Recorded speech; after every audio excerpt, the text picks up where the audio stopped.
Have you guys ever wondered why some people improve faster than others? Yes. So, well, let me ask you guys, like, why do you think that is? Why do you think some people improve faster than other people? I would say how you grow up in your family. That could be Okay. that could be one of the main factors. So environment, that's Yes. good. So we can put some of the factors over here. It's like, okay, environment, I would say discipline. discipline. What else? Why do some people improve Mindset. faster than others? Mindset, that's a good one. That Perspective. strong why is a good one too. Perspective. Perspective, yes.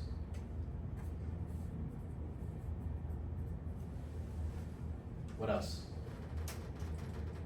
Why do some people improve faster than others? No choice, like well, I guess you put environment, but situations, like positions, I guess you could say. Okay. Circumstances, thank you. Circumstances, systems, right? Some people have better systems. You know, when you have systems, then the goals, it doesn't matter because the goals automatically get achieved because you have a system, right? System in place. So what else? Why do some people improve faster than others? Any other guesses? Well, we can just work with this. So these, if we just focused on these aspects and we improved each one of these, really not even each one, just one of them, Mm-hmm. maybe once a month. Once a month. Once a week might be too frequently, maybe that's too overwhelming. So what if we focus on one of these once a month? I imagine we'll see an insane amount of a difference in our life. We'll see a lot more compounding effects. We'll see faster growth. We'll see faster improvement. So here's one thing, right? One of the most powerful things that isn't on here is this. Momentum, right? And not just any momentum. There's two kinds of momentum. Does anyone tell me what kinds of momentum there are? Forwards and backwards. Forwards and backwards. Yes. Or in other words, positive and negative momentum. Here's an example of negative momentum. So one of the things that people say is bad to do is keeping track of, let's say if you're somebody that has an alcohol problem, then one of the worst things that we can do is keep track. Because as we keep track, we're identifying with the fact that I'm someone who is an alcoholic, but I'm on a streak, and I haven't done this. Like this part of this action that has become part of my identity, I'm still holding on to this and I'm just keeping track count. But when we shift our identity, then we don't have to keep track, right? So negative momentum says that person who didn't change their identity, they just changed their actions. If that person had another drink, then all of a sudden they're going to create some negative momentum, although they have positive momentum of all these days stacked up of not doing the thing, of not drinking alcohol. Negative momentum means they have one drink and then now they have 3 more. Now they spiraled out of control where some people, they can bounce back, they're resilient, right? They can stop their negative momentum. But for others, that maybe they're still identified with that alcoholism, right? So it's more of a slippery slope. They slip down faster and longer. Some people take months. Some people even take years to recover their negative momentum and recreate it into positive momentum. So a quick example of positive momentum is when I started jiu-jitsu and I didn't know a single thing. But I knew one thing, and that was I wanted to get better. That's what I cared about. So I knew there were certain actions I needed to take in order to get better at jiu-jitsu, right? So that meant, for one, I have to increase my training volume. I have to train more. I have to show up. It's not just training more, it's also how serious are you taking training? What are you doing in that training? Are you focused, or are you just doing mindless stuff? Are you just rolling to roll with no goals? Right? So within that training, I knew, okay, I have to be focused. This is what I'm working on. and in certain positions is what I'm working on, right? So on top of that, having the right mindset is what we're saying. Having the right mindset combined with the discipline of not just having high volume for a little bit, but high volume over an extended period of time due to discipline, then I was able to create positive momentum without necessarily realizing it. So coupled with my background, the environment, I grew up wrestling, for at least 4 years. So that was an environment that helped me, right? So on top of all of that, and that strong why, part of my why was, I want to be the most dangerous person possible that I can be. So that means physicality. I gotta know how to fight. I gotta know how to handle myself, right? I wrestled, so jiu-jitsu was the next best thing. I can transition easier, right? So coupled with these things and then having the right perspective of, look, I have to look at this in a different way. I have to do the things that people aren't willing to do in order to improve faster, right? So I'm taking everything that we had here and the circumstances. I had a great professor, great school, I had a lot of private lessons, right? The systems, we ran on a system to where these are the things we're gonna be doing. We're gonna be focused on these positions for X amount of time. So I was able to take all this and create positive momentum. So over time, it was a lot easier for me to, okay, I'm improving, because I'm showing up and I'm not stopping, I'm not cutting off my discipline. I'm able to maintain that momentum over time. You guys tracking, making sense? Okay, cool, perfect. So now to go into some of the actionable steps, what are some ways that we can create positive momentum in our lives? What's that? Routines. Routines. Okay. So let's do Schedule. box there, and let's do here some actionable steps. Action steps. Excuse me. You said routine. Yep, schedules. Routine. So that's but Schedule. Just so that's anything. schedule. What else? Constantly self-analyze. Perfect. That's a good one. Self-analyze. Hope you're forgetting how to spell analyze. That's not how you spell it. Don't judge me. Keep some type of form of track, or keep some type of form of record, or like keep it or like the whole momentum is it, but keeping some type of Okay. track of which. Like a visual. Yeah, even if you're not specifically counting down, like doing push-ups every day, or so Right. Okay. keep So it. perfect. So routine, schedule. That makes things easy to go into. You don't have to think. The friction is removed. Self-analyze. The people who can self-analyze stuff and self-correct on top of that, those are the people that are also the ones that improve the fastest, right? And then keeping record, whatever gets tracked, whatever gets measured, gets improved. What's up? Last but not least, who you surround yourself with. That's very Okay. important for us keeping momentum, especially like for say somebody that was a drunk and they stopped drinking for a certain amount of years. You're not gonna want to put him around a bar. You know what I mean? People who drink all the time, Exactly. right? So that's one very, very Circle of people. Okay. You got anything? Anything else to add, sir? Action steps on how to create positive momentum. I like number 4. That's very important. Highly valuable. Yes. It's easier to be a gym rat if you're around people who are always talking about being a gym rat. Like hey, Why would you hang around? right, exactly. I just hit this in the numbers. Like, dang, I'm getting kind of left behind. I'm getting kind of weak, you know? So, okay. So those are some solid 4 actionable steps that we can take and improve, apply in our lives, and will make a huge difference. Okay. So I actually like number 3 because it's pretty much exactly what I had for number 1 here. So my number 1 is keep a scoreboard. Now, a scoreboard is going to be different than, say, the Streaks app and a habit tracker. But why do we think that is? What do we think is like the difference between, say, a scoreboard and a habit tracker like Streaks?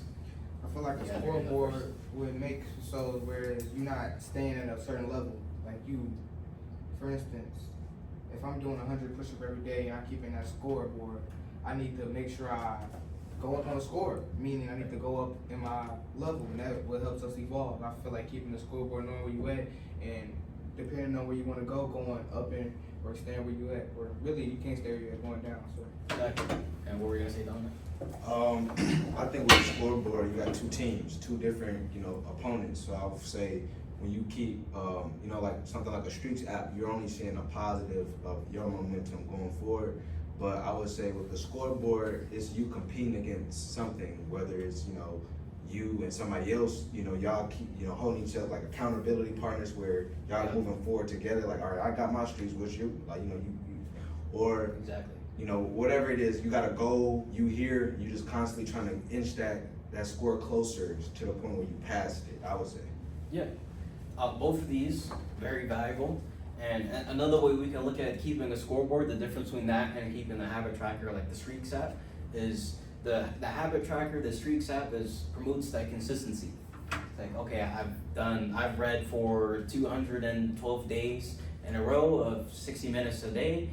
Okay, cool, so I don't wanna break my streak, so I'm gonna do it again, right? I'm gonna do it again today. So I was gonna keep my consistency up. Then the scoreboard is what creates that momentum, because you are tracking exactly how much of what you're doing, say per day, per week, and then that's your target for the next week. That's a new benchmark. It's like, so the habit tracker doesn't tell you how much of a certain task you did. Like, for example, how many pages I read in that 60, 70 minutes, right? How many journal pages I wrote, right? I'll put that in the scoreboard, so that way, okay, next time I'm gonna do one more, right? And I know for sure that as long as I keep doing that a little bit more, then I'm going to create that momentum and be able to compound into more, right? Exactly. I'm going to grow over time. That one thing makes a bigger difference over the long term, the grand scheme of things, like much bigger difference than we realize. And just staying the same habit track, I'm just doing X amount every day. Make sense? So real quick, just to summarize so I can have in my notes structure, to keep a scoreboard is more so I would say, to pay attention to the smaller details of, habit stacking to the point where, like you said, like you're not just going about it from a long point of view, but like detailed every day, like I did this amount, this, like that. Right. Like, how would you summarize this overall? I got that, but to write it down. So think keeping a scoreboard, creating more momentum, and then think of the Streaks app, habit tracker, think of that as a consistency. Right. Staying consistent. What's up? I think I got an analogy. So I would Okay. say something like, think about China, the wall of China, the stairs you have to go up. You're gonna start at the ground. Right. And you're gonna look around, everything is close, it's small, it's big, everything is, everything is everything. So as you start walking, say you walk up an hour, you walk up 100 steps an hour, now 200 steps an hour. That's them steps you walked up 2 hours, right? But the little steps is you knowing 200, you know exactly how much, okay? And now, as you keep taking those little steps, eventually the stuff on the ground, it starts to get smaller, meaning you get closer to your goals. So these little steps that you stay taking is gonna lead you up to the top where you can see everything. You know what I'm saying?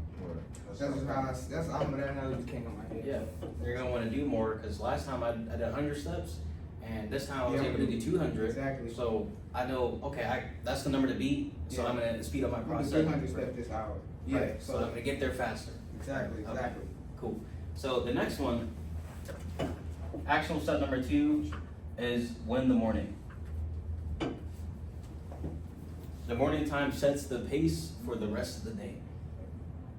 In those beginning moments, your mind is the most susceptible, it's the most vulnerable, right? So if you feed it noise, then you're getting chaos out of that from your day, right? Yeah. But if you feed it something like truth, for example, something beneficial, then that's where you're getting focused, that's when you're creating that momentum for something better. You're creating that positive momentum instead of that negative.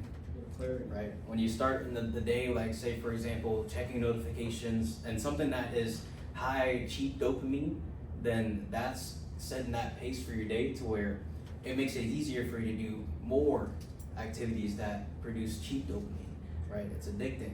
You're gonna wanna watch more videos. You're gonna wanna do more of that thing that isn't moving the needle in your life, right? That makes it easier that way.